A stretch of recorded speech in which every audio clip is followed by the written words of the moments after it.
एक वृक्ष पर कौआ अपनी पत्नी के साथ रहता था। इन दोनों में इतना प्यार था कि पल भर के लिए भी एक दूसरे को कहीं भी छोड़कर नहीं जाते थे। सुबह सवेरे खाने की तलाश में दूर दूर तक निकल जाते, लेकिन शाम होते ही वापस अपने घोंसले में ही आकर आराम करते। कुछ ही महीने के बाद कौए को उसकी पत्नी ने ये शुभ समाचार सुनाया कि वो माँ बनने वाली है। कौआ ये सुनकर बहुत खुश हुआ। संतान की इच्छा भला किस माँ बाप को नहीं होती। पत्नी ने जब समय आने पर अंडे दिए तो कौआ दिन रात उनकी रखवाली करने लगा। इसी तरह कुछ ही दिनों में उन अंडों से बच्चे निकल आए। कौआ और उसकी पत्नी उन्हें देखकर बहुत प्रसन्न हुए। धीरे धीरे बच्चे बड़े होने लगे। उसी वृक्ष की जड़ में एक काला सांप रहता था। एक दिन दोनों पति पत्नी अपने बच्चों के लिए भोजन जुटाने गए हुए थे। इतने में ही वृक्ष की जड़ से काला सांप निकलकर वृक्ष पर चढ़ गया और उन बच्चों को खा गया। जैसे ही कौआ और उसकी पत्नी शाम को वापस आए तो उन्होंने देखा कि घोंसले में बच्चे हैं ही नहीं। वे समझ गए बच्चों को शत्रु मार कर खा गया है। दोनों अपने बच्चों के दुख में बैठे देर तक रोते रहे, मगर जाने वाले वापस कहाँ आते हैं। पीछे रहने वाले उनकी याद में आंसू ही बहाया करते हैं। उन दोनों को ये तो पता चल ही गया था कि उनके बच्चों को खाने वाला वही काला सांप है जो कि वृक्ष की जड़ में रहता है। लेकिन वे कर भी क्या सकते थे। समय बीतता रहा।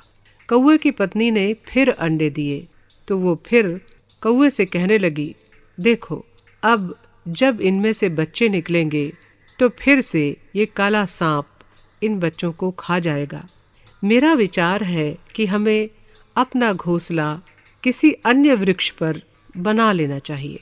बड़ों ने कहा है कि जिस घर में कर्कशा पत्नी हो, दुष्ट मित्र हो, पलट कर उत्तर देने वाला पुत्र हो और जिस घर में सांप रहता हो, उस घर में समझ लो कि मृत्यु हर समय मुंह बाए खड़ी रहती है।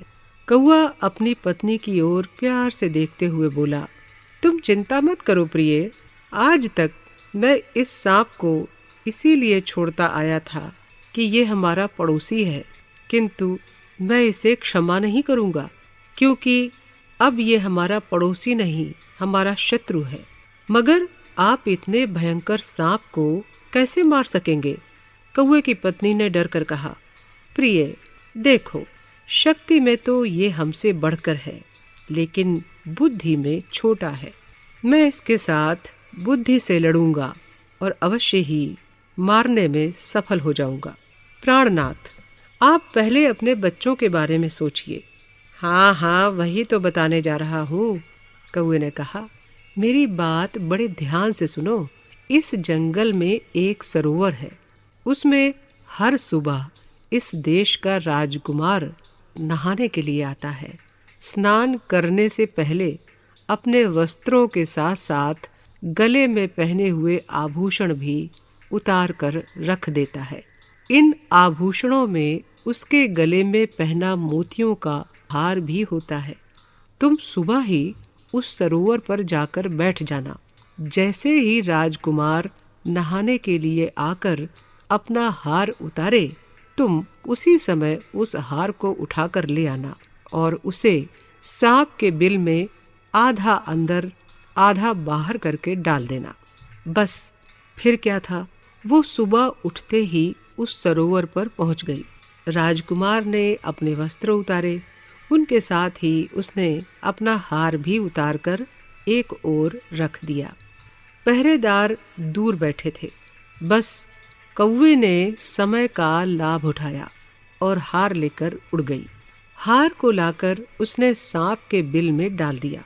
इधर राजकुमार के सिपाही लाठियां लेकर उस हार की खोज में भागे। कौवी तो सांप के बिल में हार डालकर उड़ गई। राजकुमार के सिपाही उसे खोजते खोजते सांप के बिल के पास आ पहुंचे। वे जैसे ही उस हार को उठाने लगे, उसी समय वो काला सांप जोर से फुंकार उठा। सिपाही समझ गए कि सांप हार ऐसे नहीं देगा, इसलिए सब ने इकट्ठे होकर उस पर लाठियों से आक्रमण कर दिया। पल भर में ही सांप मारा गया। ऊपर बैठे कौआ और उसकी पत्नी उसे मरते देखकर बहुत प्रसन्न हुए। इस कहानी से हमें ये शिक्षा मिलती है कि भूल कर भी अपने पड़ोसी का अहित नहीं करना चाहिए। यथासंभव उससे मैत्रीपूर्ण संबंध बनाकर ही उसका भला सोचना चाहिए, अन्यथा संकट आने पर पड़ोसी उसकी कोई मदद नहीं करते, बल्कि और अधिक संकट पैदा कर देते हैं।